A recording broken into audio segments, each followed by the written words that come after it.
The Letters by L M Montgomery. Just before the letter was brought to me that evening, I was watching the red November sunset from the library window.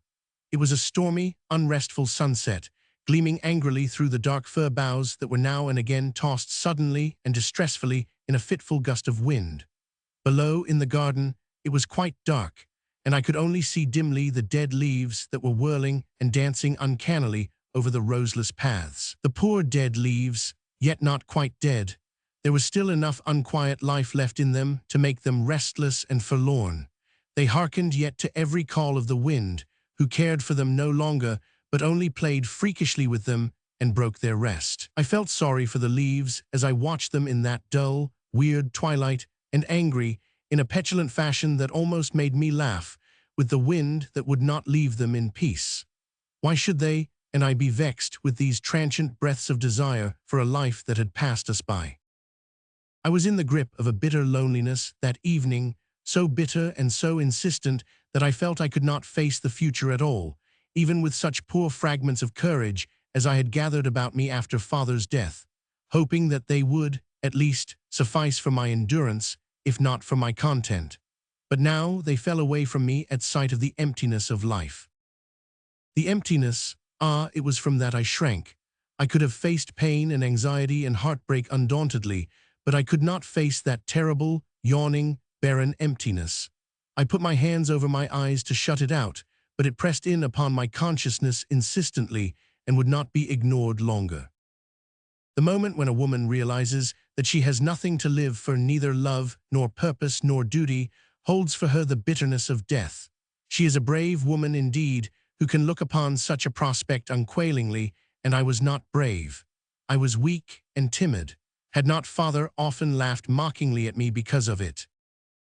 It was 3 weeks since Father had died, my proud, handsome, unrelenting old father, whom I had loved so intensely and who had never loved me. I had always accepted this fact unresentfully and unquestioningly, but it had steeped my whole life in its tincture of bitterness. Father had never forgiven me for 2 things.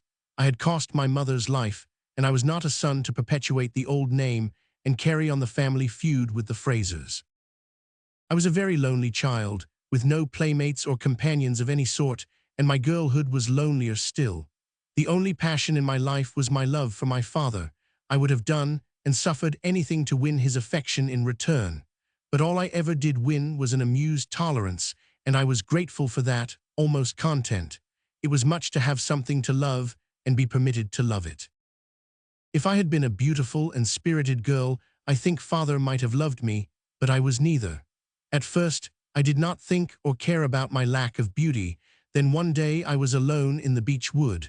I was trying to disentangle my skirt, which had caught on some thorny underbrush. A young man came around the curve of the path, and seeing my predicament, bent with murmured apology to help me.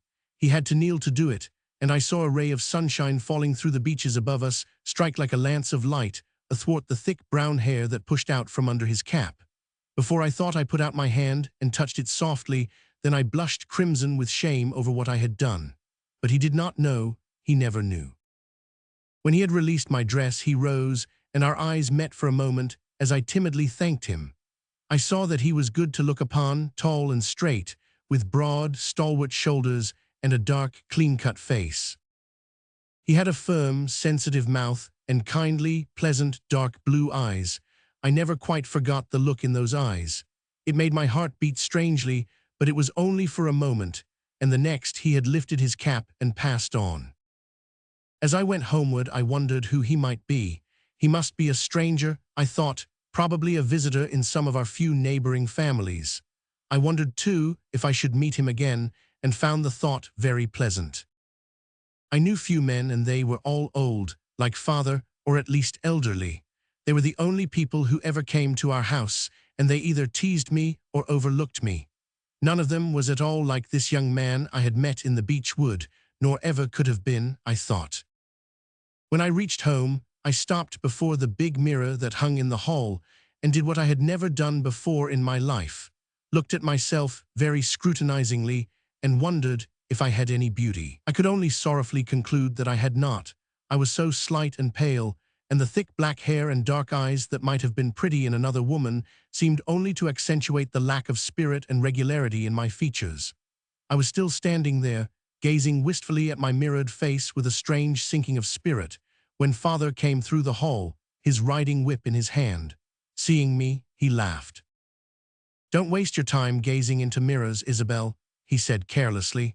"That might have been excusable in former ladies of Shirley whose beauty might pardon and even adorn vanity, but with you it is only absurd. The needle and the cookbook are all that you need concern yourself with." I was accustomed to such speeches from him, but they had never hurt me so cruelly before. At that moment, I would have given all the world only to be beautiful. The next Sunday I looked across the church, and in the Fraser pew I saw the young man I had met in the wood. He was looking at me with his arms folded over his breast, and on his brow a little frown that seemed somehow indicative of pain and surprise. I felt a miserable sense of disappointment. If he were the Frasers' guest, I could not expect to meet him again. Father hated the Frasers, all the Shirleys hated them. It was an old feud, bitter and lasting, that had been as much our inheritance for generations as land and money. The only thing Father had ever taken pains to teach me was detestation of the Frasers and all their works. I accepted this as I accepted all the other traditions of my race. I thought it did not matter much. The Frasers were not likely to come my way, and hatred was a good satisfying passion in the lack of all else. I think I rather took a pride in hating them as became my blood. I did not look at the Fraser pew again, but outside, under the elms, we met him, standing in the dappling light and shadow. He looked very handsome and a little sad. I could not help glancing back over my shoulder as Father and I walked to the gate, and I saw him looking after us with that little frown, which again made me think something had hurt him. I liked better the smile he had worn in the beech wood, but I had an odd liking for the frown too, and I think I had a foolish longing to go back to him, put up my fingers, and smooth it away. "So Alan Fraser has come home," said my father. "Alan Fraser," I repeated, with a strange, horrible feeling of coldness and chill coming over me like a shadow on a bright day. Alan Fraser, the son of old Malcolm Fraser of Glenelyn, the son of our enemy.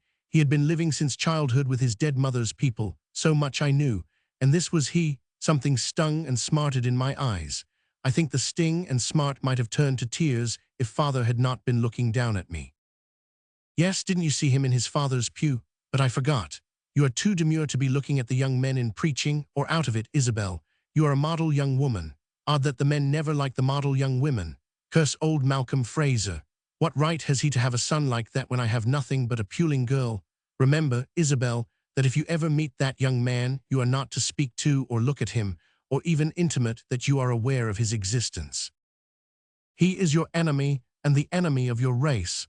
You will show him that you realize this." Of course that ended it all, though just what there had been to end would have been hard to say. Not long afterwards, I met Alan Fraser again when I was out for a canter on my mare. He was strolling through the beech wood with a couple of big collies, and he stopped short as I drew near. I had to do it, Father had decreed. My Shirley pride demanded that I should do it. I looked him unseeingly in the face, struck my mare a blow with my whip, and dashed past him. I even felt angry, I think, that a Fraser should have the power to make me feel so badly in doing my duty. After that I had forgotten. There was nothing to make me remember, for I never met Alan Fraser again. The years slipped by one, so like each other in their colorlessness that I forgot to take account of them. I only knew that I grew older and that it did not matter since there was nobody to care. One day they brought Father in, white-lipped and groaning. His mare had thrown him, and he was never to walk again, although he lived for 5 years. Those 5 years had been the happiest of my life. For the first time I was necessary to someone. There was something for me to do which nobody else could do so well.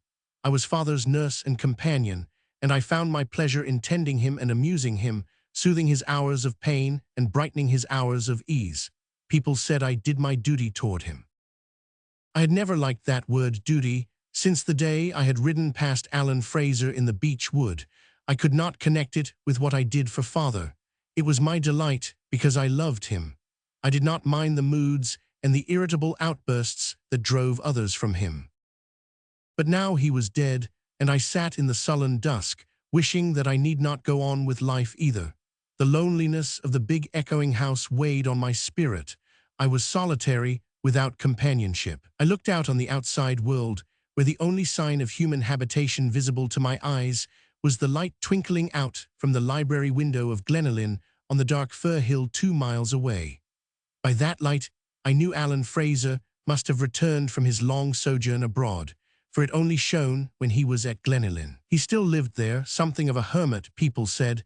He had never married, and he cared nothing for society. His companions were books and dogs and horses. He was given to scientific researches and wrote much for the reviews.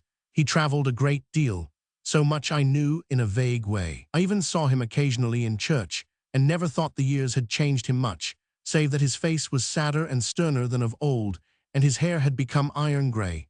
People said that he had inherited and cherished the old hatred of the Shirleys, that he was very bitter against us.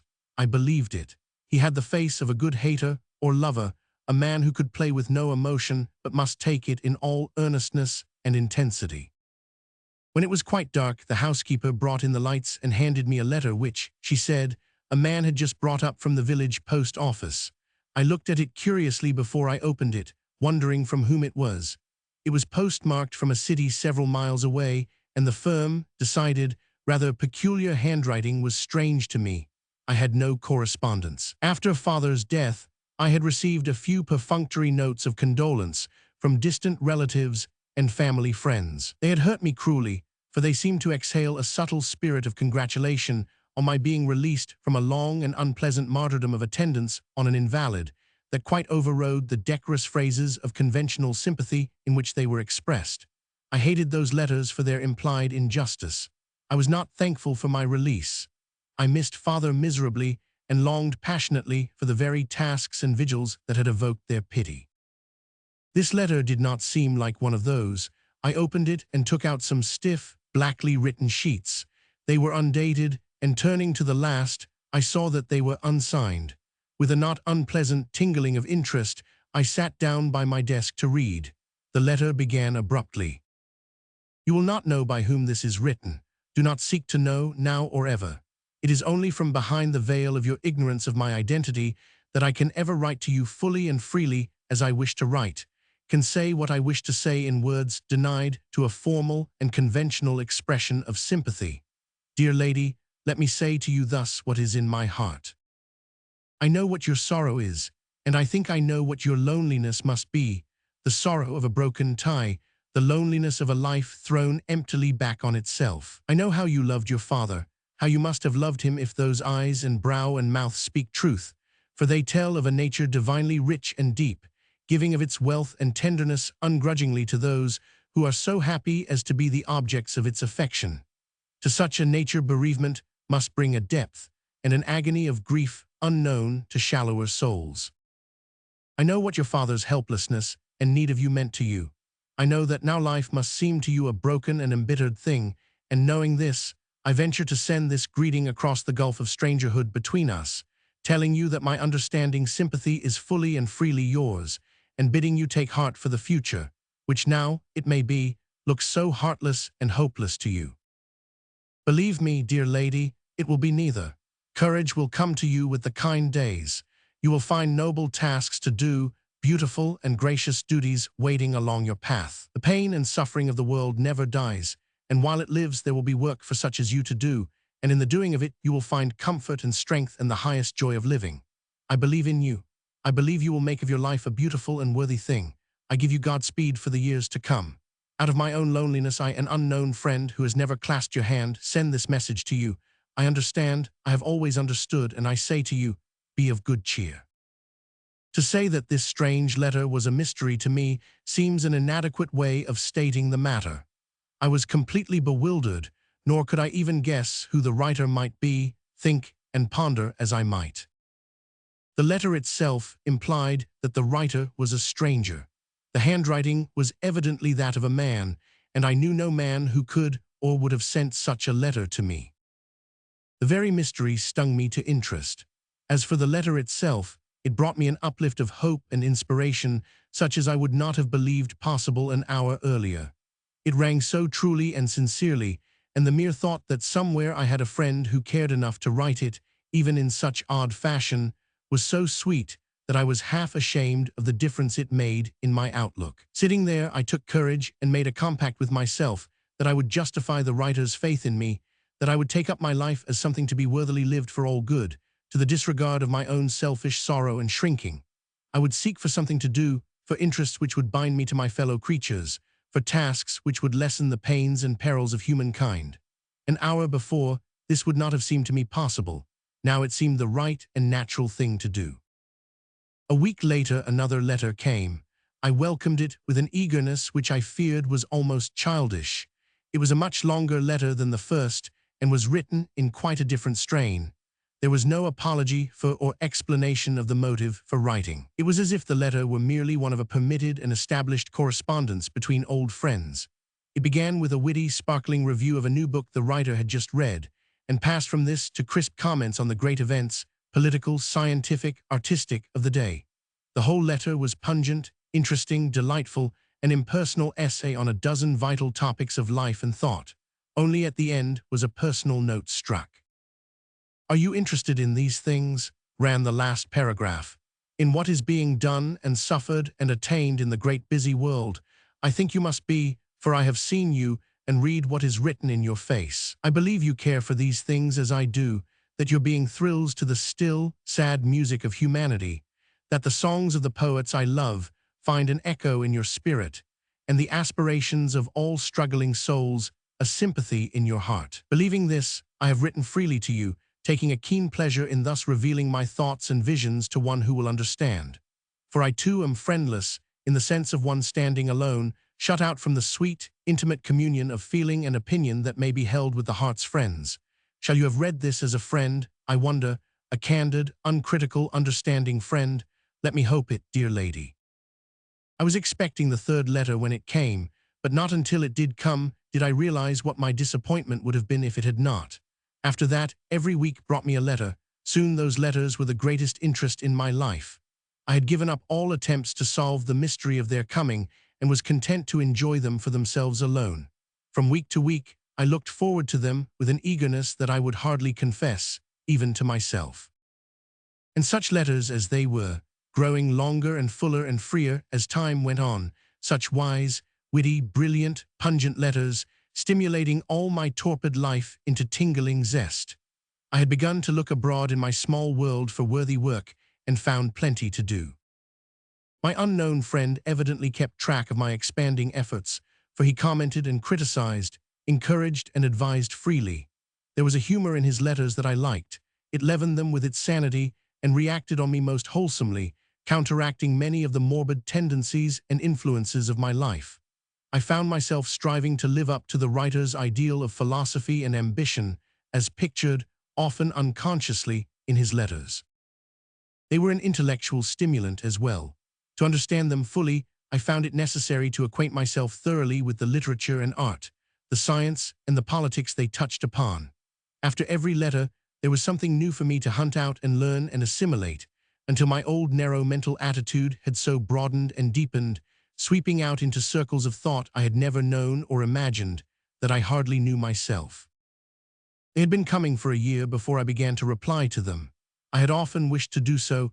There were so many things I wanted to say and discuss, but it seemed foolish to write letters that could not be sent. One day, a letter came that kindled my imagination and stirred my heart and soul so deeply that they insistently demanded answering expression. I sat down at my desk and wrote a full reply to it. Safe in the belief that the mysterious friend to whom it was written would never see it, I wrote with a perfect freedom and a total lack of self-consciousness that I could never have attained otherwise. The writing of that letter gave me a pleasure second only to that which the reading of his brought. For the first time, I discovered the delight of revealing my thought unhindered by the conventions. Also, I understood better why the writer of those letters had written them. Doubtless he had enjoyed doing so, and was not impelled thereto simply by a purely philanthropic wish to help me. When my letter was finished, I sealed it up and locked it away in my desk with a smile at my middle-aged folly. What, I wondered, would all my sedate, serious friends, my associates of mission and hospital committees think if they knew?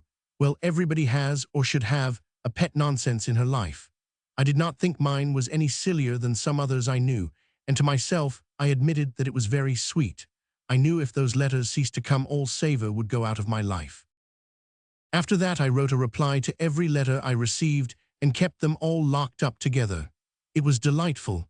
I wrote out all my doings and perplexities and hopes and plans and wishes, yes, and my dreams. The secret romance of it all made me look on existence with joyous, contented eyes. Gradually a change crept over the letters I received. Without ever affording the slightest clue to the identity of their writer, they grew more intimate and personal.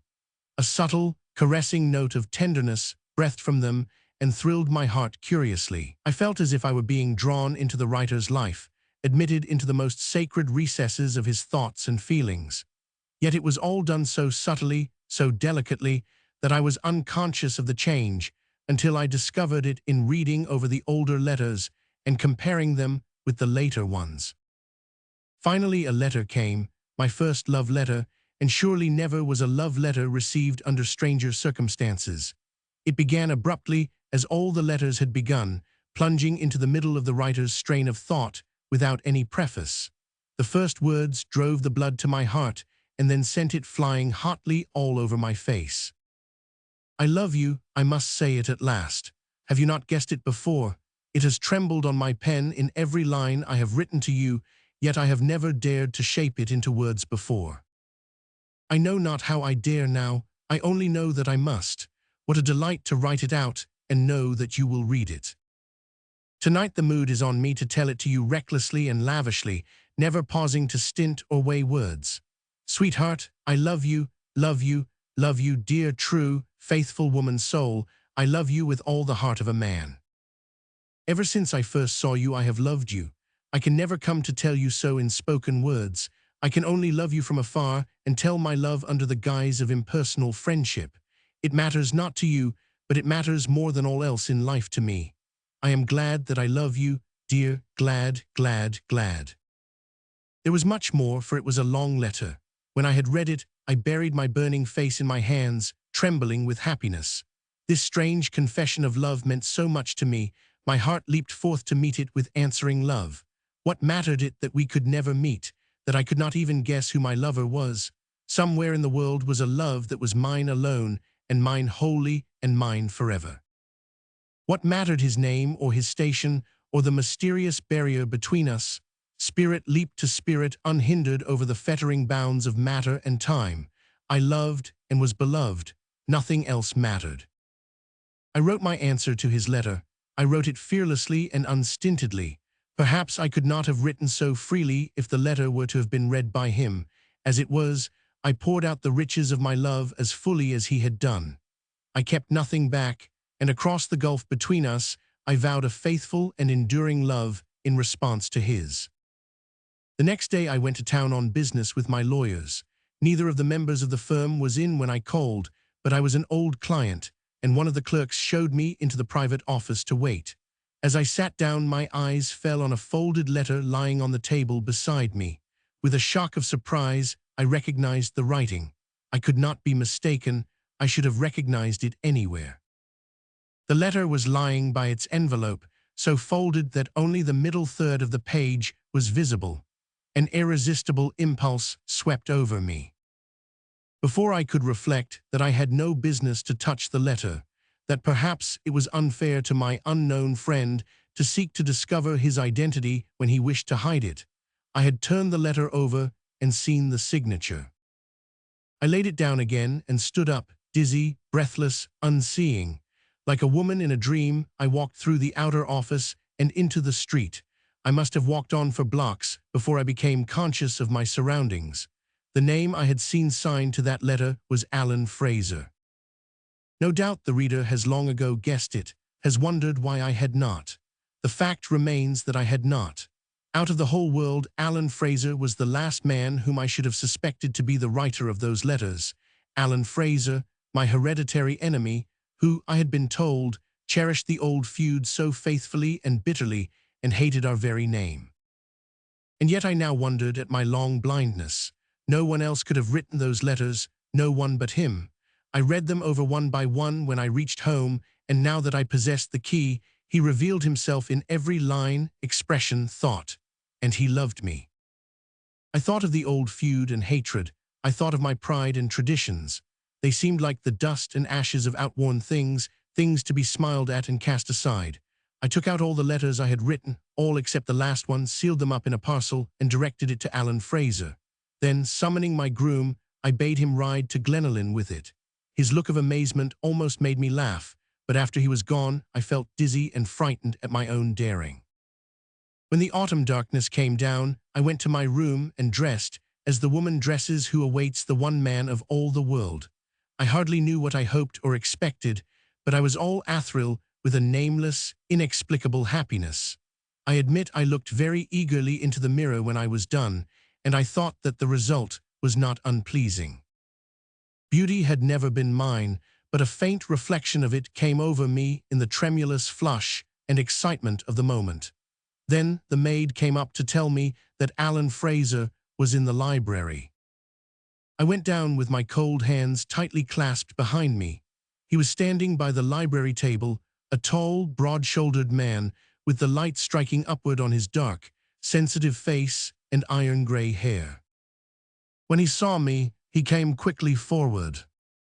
"So you know, and you are not angry. Your letters told me so much. I have loved you since that day in the beech wood, Isabel, Isabel." His eyes were kindling into mine. He held my hands in a close, impetuous clasp. His voice was infinitely caressing as he pronounced my name. I had never heard it since father died. I had never heard it at all so musically and tenderly uttered. My ancestors might have turned in their graves just then, but it mattered not. Living love had driven out dead hatred. "Isabel," he went on, "there was one letter unanswered, the last." I went to my desk, took out the last letter I had written, and gave it to him in silence. While he read it, I stood in a shadowy corner and watched him, wondering if life could always be as sweet as this. When he had finished, he turned to me and held out his arms. I went to them as a bird to her nest, and with his lips against mine, the old feud was blotted out forever.